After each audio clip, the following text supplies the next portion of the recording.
Wait. And it's recording. Hola, Sarita, how you doing? We've just spoken for like 12 hours and we haven't recorded shit. We've caught up now, but...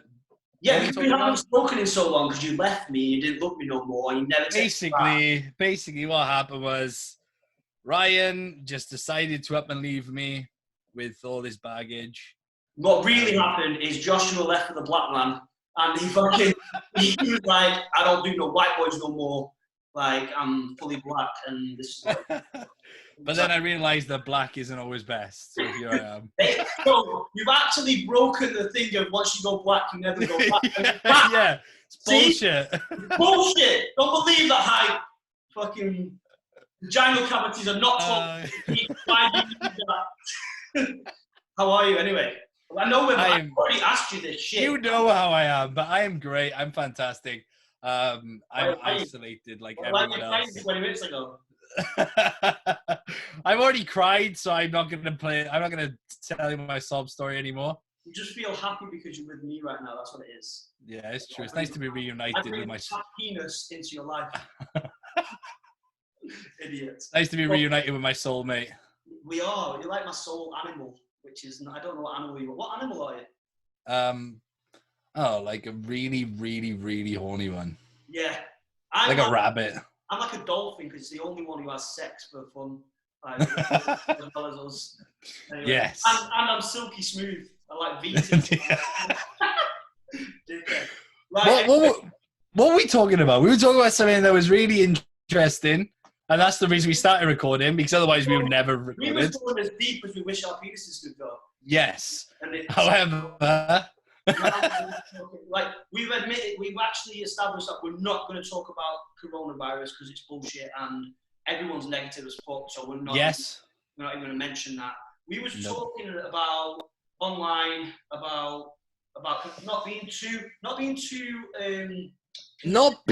serious and not getting so caught up in bodybuilding that you forget about life. That's what we were talking about, weren't we? We were saying, yeah, that's what we were talking about. It was a few years, or took me a few years to realise that you don't have to, you could, like this isolation showed me that you could have 2 months off of serious training and you probably, and off gear, and you probably wouldn't lose your gains as long as you kept pretty decent. So that sometimes you may need that downtime and sometimes you may need to, you could go traveling or you could do whatever you wanted to do and not be like, oh my God, my bodybuilding career is over.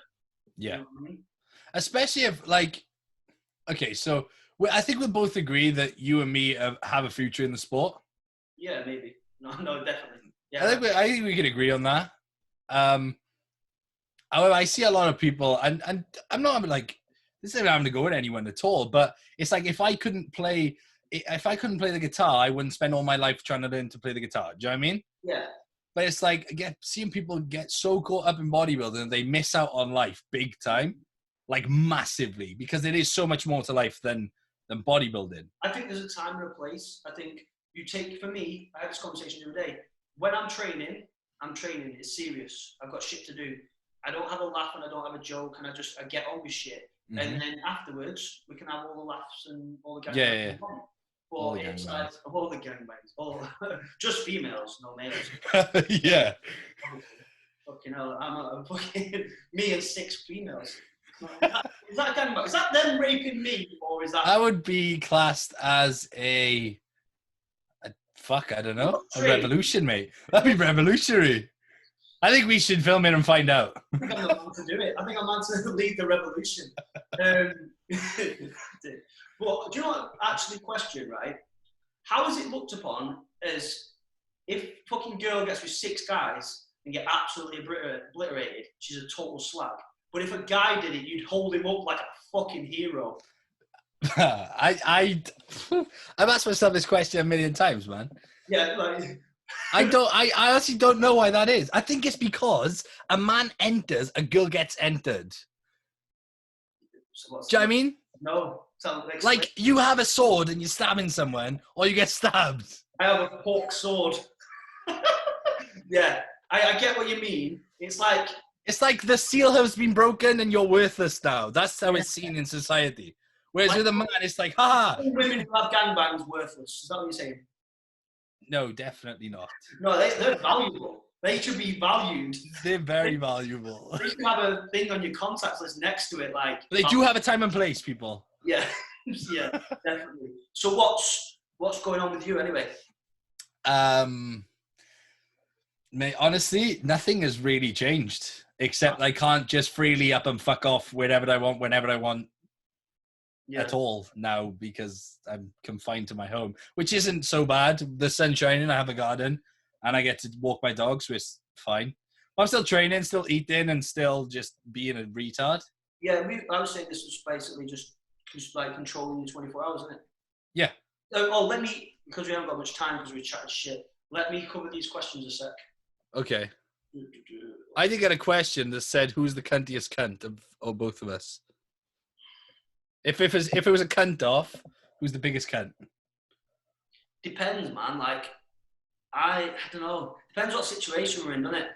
Because I think this is what happens, right? When people are around us, they get irritated because we just don't stop, like, talking shit. Like, I always remember people being like, you two just shut up. And like, because we just egg each other on to doing stupid shit. So we kind of just, when I'm around other people, I'm not that much of a cunt. But then when two cunts collide together... Yeah, you bounce off each other. It's a giant atomic cunt. Yeah. I got a question. How did you get into bodybuilding? My old man was an amateur bodybuilder. Your old man is fucking sick. He's cool as fuck, dude. He's like one of the lads. He's like my brother. Yeah, he's a boy. But he was into amateur bodybuilding. When I was like 2, he would take me to the gym with him. Yeah. And then, I just wanted to be big and badass like my dad. That's pretty much it. Yeah. And then when I started, I was like, I like this. I'm gonna turn pro one day. Yeah, because you was good at it, so it kind of helped. Yeah, I just enjoyed it. I was like, you know what? I like this so much. I'm gonna make sure that I fucking make something of myself with it. I basically started out just to have abs, and I was like, no. What happened was I used to play football, and I was tiny, I was skinny as fuck, but I could run for days. Tried to put a bit of muscle on, and I fucking started some D-ball and was like, yeah, not knowing shit. And I just ended up a stone heavier and couldn't run for fucking nothing. So I used to stand in the centre circle and just pass the ball, like, because I just couldn't run. And then I just got to a point where I was like, I just want to fucking lift. Like, I didn't want to train football. I didn't want to play football. And I was like, I just want to keep lifting and get bigger and better. And then once you compete, it's kind of like, for me, it was something that I was good at and that I could hopefully one day take to the top on my own. Yeah. So it was like I didn't have to rely on anybody and rely on other people. Yeah, 100%, man. Yeah. Did you find, all right? So when you started, were you like, was it the training? Was it the eating? What was it? Training, always, man. Mate, I'd be like sitting in school like a little fucking squirrel full of caffeine. Like, when the fuck can I leave this cunting place? I'm literally on my, you know, you do GCSEs and you get a break. Me and my best pal at the time, well, he's still my best pal now, like fucking used to walk probably about 2 or 3 miles to the gym in our school shit, take a school shirt off, add a vest underneath, train, put the school shirt back on and walk back to school and do the next exam. Because I just was obsessed with the gym. Like I used to. That's dedication. 2 or 3 times. Do you still enjoy training as much as you did then? I think because it's so. Some days I like going in. Like, do you think it's all right? To put it this way, because this is how I feel. So do you find that if you structure your training too much, you're like, this isn't the same anymore? But if you go in and have a fuck it day, where you go in and you just like, fuck it, I'm just gonna lift today. I do a fuck it down arms. I just feel like arms doesn't need to be structured. Just go in and pump the fuckers up. Joe, one of the reasons I like actually training from home at the moment is because every training session is a fuck it day. Yeah, the only thing I do feel is like, I can then, when it's a fuck it day, I kind of pick movements that I like rather than movements that I need to do. Yeah, I get you. You know what I'm saying? So say like I need to do stiff leg deadlifts. Yeah, 100%. No, but this is exactly what I mean. A fuck it day is literally, what do I want to do? That's what I'm going to fucking do. It's not look at my logbook and go, oh, for fuck's sake, I got to do fucking bent over rows today. This is why I like arm day, because I'm just like, okay, let's do some crazy drop sets and crazy fucking ups. Yeah. And just go in and be like, oh, that'll be cool. Or, do you structure your training much though? Yeah, I do now. Like you're quite religious with it now, aren't you? Yeah, I just found that. Well, not at the moment because obviously lockdown and shit, but prior. It kind of, the thing I like about it knocks on to my eating. It knocks on to my. If I'm just going in and just winging it, I kind of be You like, you find you do that in every other area? I just like oats and whey for breakfast, and I'll go Yeah. and because I know that I haven't got a fucking 200 key deadlift to do, I'm like, I can just fucking do hypers, no problem. I'm a bit fucked, and that kind of then knocks onto my eating. So all right then, but your appetite's not great, is it? So like, if you don't have that structure, you won't eat enough. No, that's it. I won't. I never. See, I always eat enough. Yeah, you like eating. So I'm a fat fuck. Yeah, I will never really everyone's like, oh, you stay lean. I'm like, yes, because I don't eat enough. Like, and I should. Yeah. But it's like when I was working with James, like, I worked out, he doesn't work out macros, and I worked out and sent it over to him, and it was like 900 carbs, 150 fat, and he was like, what, and you're not putting your weight on? I was like, no. And he was like, fuck. He was like, I'd hate to be you. And I'm like, yeah, I've got to eat a lot of food to put weight on. So it helps. That's another thing though. It's like, so going back to like when you were working with James, like he doesn't give a fuck what the macros are. No, he doesn't give a fuck. But this is your diet. Give me a week. Let's see what happens. What's happened? Fuck all. Here's more food. Yeah.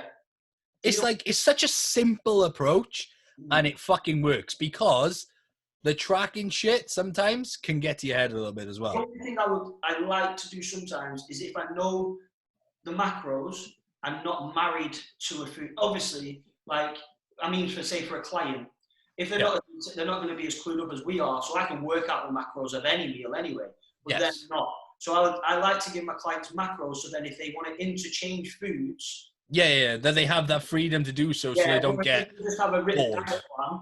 They're like, oh, I'm fucking sick of eggs. Yeah. And what's going to be more beneficial is them adhering to eating that amount of food than eating eggs. Yeah, 100%. Yeah, they I had a client last week, and his last meal was eggs, and he's like, I genuinely can't face eggs. Mm-hmm. He's not into online coaching, or he just needs me as a coach to then obviously help him. So I'm like, okay, let's make that a nice meal, because it's your last meal. That's where you're slipping every day. Let's make it so you do not slip. If you have the macros, if he's got the macros, he can then do that himself eventually. Yeah. But obviously, I like to have that so they can do that. You know what I mean? So that you just like me as well. I like to. Like, I like it when clients ask me questions and like ask how do you figure out what's in what? And actually help them learn so that they become self-efficient. Yeah, because they need you to make the decisions, not to do all the work. Like, not that you don't need to do the work, but they can become very, very efficient themselves. But they're paying you not to write a diet plan. They're paying you to make the decisions and have the experience to know what to do, when to do it. That's exactly. And that way as well, it becomes more sustainable for them, because I'm sure you've had it where someone's got, man, I'm getting fed up of this now. The prime example, mate, I know this is a bit different, like, because it's not going to happen all the time, but the isolation, and everybody was buying the food, and they didn't know what the fuck to eat. There's like, I've got chicken on my plan, what can I eat? Whatever fits that macros. It was always their numbers, and they were like, oh, yeah, cool.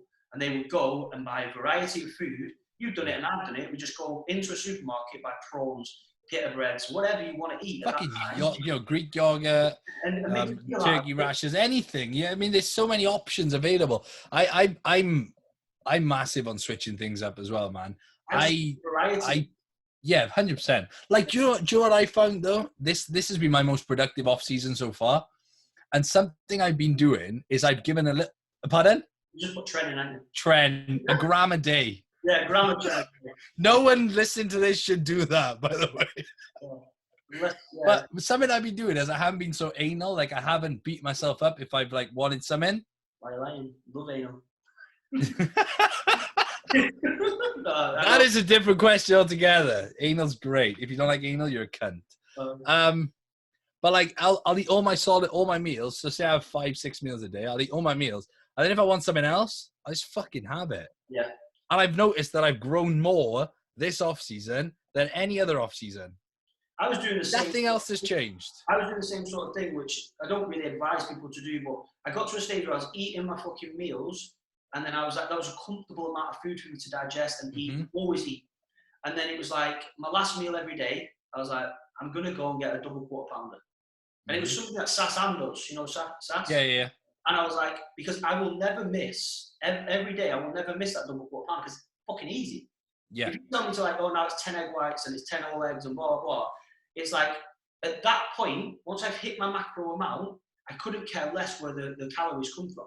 Yeah. Because I need more calories. I need to gain some weight. I need, and that's 400 calories. That's going to put me in a fucking surplus. I'll never miss it. The adherence is there for the fucking rest of the time.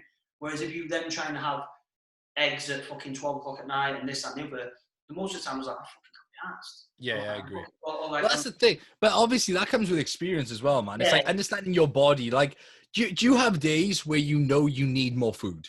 Yeah, of course. Your body is telling you need more food. Again, it's learning about energy balance. If you've been fucking shopping all day and you're fucking walking around fucking the shopping centre and you've been fucking training and you've been doing this and you've been rushing around doing errands, you're going to need more food because your expenditure's more. Yeah. Do you know what I mean? So like some days I feel like, okay, I need, or even say if I'm training a bigger body part and it's later in the day, I've been doing more things, I might throw in an extra fucking 200 calories or 300, 400 calories just to make sure, especially in the off season, in prep. It's really prep's prep, man. Prep, you got to be fucking regimented, and everything stays the same day on, day out. Another question that we have, which would be quite good, I think, is what's the strangest thing you've ever done in prep? Like a story that you'd say, like, oh, it's one time. You go first, and let me think. One I tell that's quite often, I tell this quite to a few people, is I basically was prepping with Neil Hill, and I was driving, you know where Tenby is because you're from around there. Yeah. And it's 6-hour drive. So I'm driving back, and at the time I had like an X5 and it had like 22-inch fucking wheels on it, and I was riding gangster and fucking, no, I'm joking. But I was coming on the way home and I got a fucking flat tire. So I was like, shit. This was like fucking probably, I think it was about 10 o'clock at night. So I ring the RAC and I'm like, I've got a flat tire, blah, blah, blah. But it was my first or second prep. And I was like, I always do my cardio at 10:30 at night. So I was like, fuck, right, I need to do my cardio.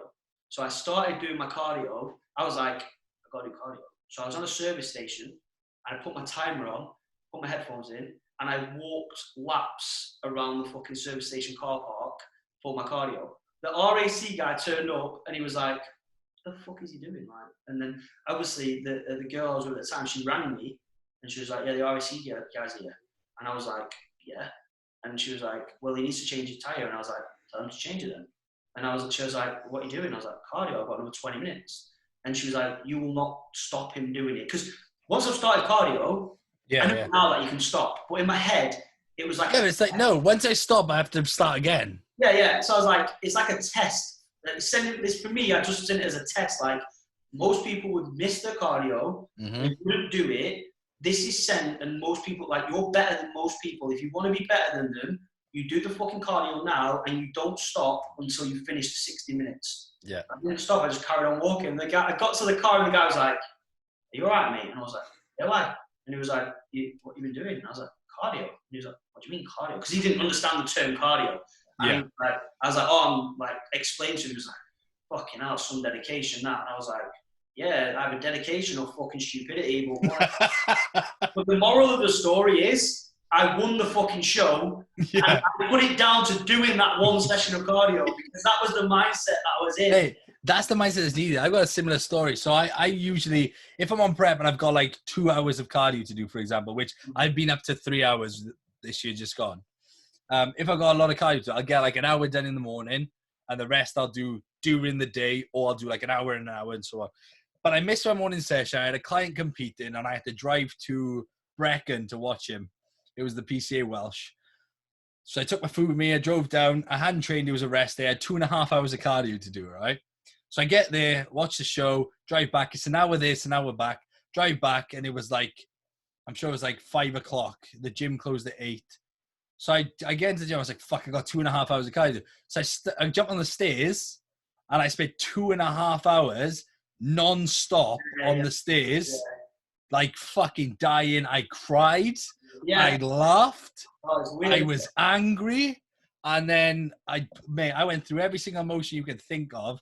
And then in the end, I finished and I was like pissing with sweat, like dead. It's a mindset, man. Are you all right? Oh, fucking hell. How long you were on there for a while? I was like, 2.5 hours. He's like, two and a half hours. So yeah, 2.5 hours straight on the stairs. But I watched a thing the other day with a guy called David Goggins. Have you seen him? Man, he's a fucking beast. He's a freak, isn't he? He's a fucking crazy cunt. Joe Rogan podcast, and I was like, this is sick. And then I started watching his shit, and I'm like, that just makes you think. Like, I always use the analogy, don't I? I always say about like it's 20 something, however many hours the guy gets his arm stuck in the fucking mountain, and he chops his own arm off. Like he literally chops his own. And if you can mentally do that, like you can mentally do whatever the fuck you want. Fucking right. You got to do the necessary, man. You got to have that mindset of I'm not gonna let this situation control me. I'm gonna take fucking control of this situation, and I'm gonna get out of it. What the fuck I need to get out of it. Exactly that, man. Yeah. So that's like, for me the strangest thing I probably did on off season when I was younger. I was like, do you remember a guy called Gary Lister? Yes. Yeah. So I watched him one time in the gym. He had a blender, some orange juice, and 2 tins of tuna. And he put them in, the 2 tins of tuna, into the fucking orange and blended it. And then his theory was orange juice has fucking got bits in it anyway. Oh, so the acidic of the... Mate, I used to do that religiously. Like, tuna's shit anyway. Gary Lister was fucking huge. He was mint. But like, tuna's shit anyway. And I don't even like orange juice. But religiously a day, I'd do that every day. 2 tins of tuna in some orange juice and then drink it. I was like, fucking gip it. When I was in Spain, I eat a pizza a day, and my pre-workout would be 2 scoops of coffee with full fat Coke, a scoop of pre-workout, and espresso on the side. Yeah. I used to use that pre-workout when I was in prison. It was like literally some fucking Coke, not cocaine. Some Coke. But that works too. Yeah, 2 scoops of coffee, but like rationing the coffee because I didn't have a lot of it. And then I was like fucking mixing it in a plastic cup, and I was like necking it. Going to like 10-kilo dumbbell. I don't lift anymore. It was like, yeah. That's a proper fucking prison fucking pre-workout, man. I got a Carly muscle. Yeah, like prison workout, happy mud. Happy mud, yeah. I was like, mate, after a while it doesn't work. Fucking hell, like, yeah, it's pretty shit. But have you got what other questions you got? Let's have a look, shall we? I got some stupid fucking questions because people are fucking stupid. Obviously. That was just me messaging you, wasn't it? Oh, for fuck's sake, my question thing's gone. Oh, you bellend. Right. Well, this will be quite good for you. It was. Go on then. Shoot. This guy asked, why haven't you competed in Two Bros yet? Because I'm not good enough? Which is, yeah, you're not. Simple as that. I'm a realist, all right? The day I compete in Two Bros is the day I can step on a pro stage the day after. Is that your goal, yeah? That's my goal. It's very expensive to just, get a place in. Do you know what I mean? When we talked last time, it was like you'd won the Classic in PCA. Mm-hmm. You'd, I think, did you get the Universe? No, NABA UK Class 3. Yeah, you won that, didn't you? NABA UK Class 3, and then last year you did Two Bros. Yeah. And the reason I wasn't is because I didn't feel like I was good enough. So I wanted another British title. You're light heavyweight, don't you? You are a light. Yes. Yeah. I want to go into 212 when I do pro, not into classic. Mm-hmm. Because you got the actual structure and to hold that amount of muscle mass. I feel so. Yeah. I mean, it's something that you won't know until you've fucking put the work in over. Like, I'll find out how big I can be over the next 5 years. This is the thing though that I was saying before.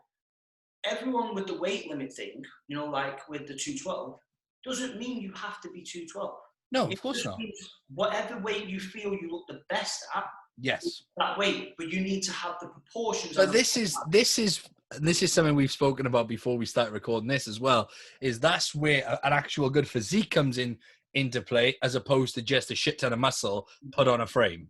Yeah, it's like you go into the open class and you see people judging on muscle mass, not proportion and structure and aesthetics and posing. The actual things that bodybuilding is fucking about. Mm-hmm. This is what I mean. We were saying about Rough, weren't we, just then? Yeah, Rough Diesel. A lot of people say, "Oh, you got out-muscled in the Arnold, so that's why he didn't win." Okay, possibly, but don't base it on fucking muscle. Base it on the fact that he's the best bodybuilder on the stage. I think people who don't have the other things base it on muscle. Yeah. And maybe we don't base it on just muscle because we have the other things. We have the structure. Yeah, of course. Yeah. But like the guy that won, Cameron Hero, is fucking incredible. But I don't think, especially in the classic division, I don't think he's as good as Ruff. No, because he's not got everything. And then people are like, oh, but Ruff got dwarfed. And they're like, okay, why is Frank Zane held on a pedestal then? Yeah, because times have evolved. He's smaller than me. Yeah. I won't go that far. But the fucking cunt was tiny, and he's held on a pedestal for being this aesthetic fucking god. But now, someone like Ruff is like, maybe he's too small. Yeah, it's become that, hasn't it? It's gone beyond just bodybuilding. Like, I understand that muscle size is one of the goals. I'm gonna say one of the goals. It's not the be all end all. However, you have someone with a beautiful, perfect structure that has muscle to carry it as well, that looks bigger than they are, stood next to someone with a good physique, but not as good a structure, not as good posing, etc. I know who I choose. Yeah, definitely. That's my mindset, isn't it? But maybe that's because, as you said, we have the structure, and that's what we have to play to that strength. Do you know what I mean? That's why we hold that up as one of the main criteria, because we have. But the thing is, as well, it's one of those things that, like, I won the British last year in class 3, and I was the smallest guy on stage. I won the NABBA England overall, and I was the smallest guy on stage. Yeah, it's the same as I was saying, like, people say to me, how do you make classic weight? Mm-hmm. Like, or even you looked at me and you like, when I came down to see you, and you was like, how are you that weight? And I was like, I don't know. I just am. And he's like, you look big as fuck. And I'm like, yeah, because it's just the way it is, isn't it? It's, I don't really know. You got fucking hollow bones. Well, yeah, maybe. Just a small penis that didn't weigh. Someone's put, I ran across your story and thought you'd show you some love. And our answer was that, why the fuck are you running? It's stupid. Why are you running? That's just stupid. Yeah, that was, there's another one here. Something about how do you get, this is probably to you, how do you get your lats so wide and so big and so dense and so fucking beautiful? My lats is shit. I don't know. My lats are so shit as well. Like, but I would say an advice to somebody is don't pick someone who's got great arms to get advice from. Pick some shit body part. Because like people ask me and you all the time, how do you look like that? Yeah. I'm like, my old man was a sperm bank. My mum was the sperm bank's home. My father is Zeus, and he has an amazing quads and a hefty chest. Legit, man. Mate, I can remember I never trained my legs. I just rode a bike, and I had like these humongous legs when I was little. Yeah. And I was like, what the fuck? Yeah, the one thing I hate about using carbs. Yeah, my carbs are just silly. Get your carbs out, get your but I mean, my back is probably one of my worst body parts, but it's come up a lot. One thing. What have you done to then start bringing it up? That's the thing. Actually start to connect with the fucking muscle. Yep. Instead of just, for years, I would neglect my back, not by not training it, but by not feeling it. No, it's all about the feel. It's all about the feel. That's what. So, like, it's one of them, innit? Like, when you just pounding vagina. Yeah, you're not getting anywhere. For you, just to feel like I'm the shit. Oh, I'm a man. Yeah. I'm a man. Don't you? And if you don't like it, your pelvis is and they're like, no, but if it makes you feel good, then carry on. Like, no, it's so sore and my pelvis is broken. Keep going. Yeah. Oh, yeah. You liked that, didn't you? You're like, no, that was shit. I'm just really hurting right now. And then you can do the Ricky Martin style, the slow grind, and everything. And you might feel like you're not getting as much out of it, but trust me, guys, she's loving life. Yeah, she loves it. Unless you're an absolute slut and just love pain. Well, then you give them both. You go Ricky Martin with a fist to the face now and again. Ricky Martin with a fly elbow. Put their foot in a bear trap and see what happens. Put a carrier bag over the face. Just saying. Well, too far. We don't condone these things, by the way. We do. I blame steroids. I was a nice boy. Yeah. I blame Tren. I blame being in isolation and watching that much Pornhub that the normal porn has now become boring. So I started watching weird shit. You had to start watching German porn. Have you ever seen German porn? Have you seen German hardcore porn? But I will do. Mate, when I was younger, right? When I was living in Spain. One of my mates, his dad was German. We found his German porn collection, and I shit you not, it fucking scarred me, bro. Really? Like, it was the most vicious, bro. Like, I shit you not. Because for a start, have you ever heard a German talking? Like, a German telling you they love you is practically like a British person telling they're gonna fucking stab you. Yeah, but have you ever heard of Rammstein? I don't Yes. know German, but I just imagine like German porn to Rammstein. Oh, I died. That's me. That's what it's fucking like. It's like, with gas masks on. I wonder how many people are now gonna see this and go, German porn. Yeah, but you know what it is as well. I always talk about the mist, right? And the mist. We always speak about this. And you watch it. Oh yeah. It's like probably your third wank of the day, and you're thinking, fucking hell, like. And then you're watching it, and you're like, yeah, this is great. And then you come and then the mist clears, you think, what the fuck? I can't delete my history. You just want to crawl into a corner of the shower and just have all the water in it. I'm disgusted. Cleanse me. You're looking back for the same video. Right? Cleanse me of my sins. Yeah, you think to yourself, it gets to a point, you think, that was really weird. Anyone watching this is going, oh, it's because their girlfriend's in the background, they don't want to admit it. You've all done it. Do not put this on your TV to watch. No, especially if you have children in the house. Yeah, especially that.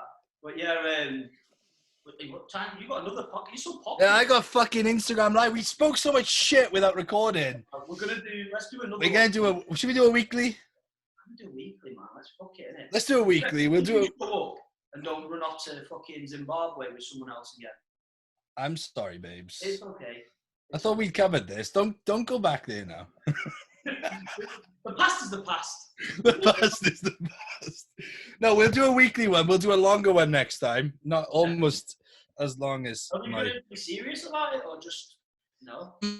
That's very unlikely. I mean, the whole series. We'll leave the serious thing to the people that follow everyone else on Instagram. I was telling this yesterday because someone was like, I can't wait to watch Oz and Josh's podcast. And I was telling a story about when we was asking your mum about transvestites. Because I was actually saying, like, I love your family because the relationship you have with your parents is so fucking cool. And then even with me, like, I remember waking up and your mum, like, made me a coffee. I spoke to your mum for, like, 4 hours long about everything that I wouldn't even speak to fucking anyone about. And, like, and then what was it? We were talking about... We were basically saying, so if it's a girl, a boy girl, or a... What do you fucking call it? The technical word now, I don't know because they change it every time. Just call them X. No, I'm only joking. Because if any times you were watching this, like, I don't know the terminology. So basically, a woman with a penis. Yeah. So if you attractive woman that almost makes you think, I really like her, but she's got a penis. Am I gay? Yes, that's the question. But was it? I think the question was, if you fuck her in the arse, not knowing she has a penis, and then find out and continue to fuck her, does that make you gay? And then your mum just like... And my mum was like, I'll have a think and I'll get back to you. Like, whose mum would be just like... Most mums would be like, oh, you dickhead. She'd be like, get out of my house. Yeah, you weird cunt. Never come back. You are not my son. Like, good question, decent question. And I think don't know what we came to the fucking... We came to the conclusion that if you didn't know and then you found out and you stopped, then that's cool. But if you didn't know and then you found out and you carried on, it's a little bit gay. Very Especially if you have a little reach around as well. You have a reach around and be like, what's all this about? Jasmine, what's this? Jasmine or Jake, what is this? It's normal in Thailand. It's magic stick. I have both. Oh, no. Anyway, it's been emotional. It has indeed, man. I'm very glad we did this. And although it's short and sweet, you can expect much more of this bullshit. I'm not a girl. You don't have to explain your sex to me. I've been really nice and it's short and sweet. I normally last longer. I've got to go. I normally like a 36-second man, so I don't know what happened. Yeah, you're just so pretty. You ever use that one? You're just so pretty. Yeah, you're just so pretty, but I've just got to go. Yeah. But I'm going to go to the shop. Do you want anything? I'm never coming back. That's exactly that. Well, like, you want me to get anything to take to my house? You want me to get anything for me to re-eat and think while you're left there upset. That's it. Let me stop this recording. I never know how to end these, and it kind of like makes me feel weird. Let me. Okay, you end it on a motivational quote, which is, 2 in pink, 1 in sting. No, 2 in sting. Yeah. All in both. Fist in vagina. Fist in vagina and lips on bumhole. You know, she's just like, that's it. End of. Peace out.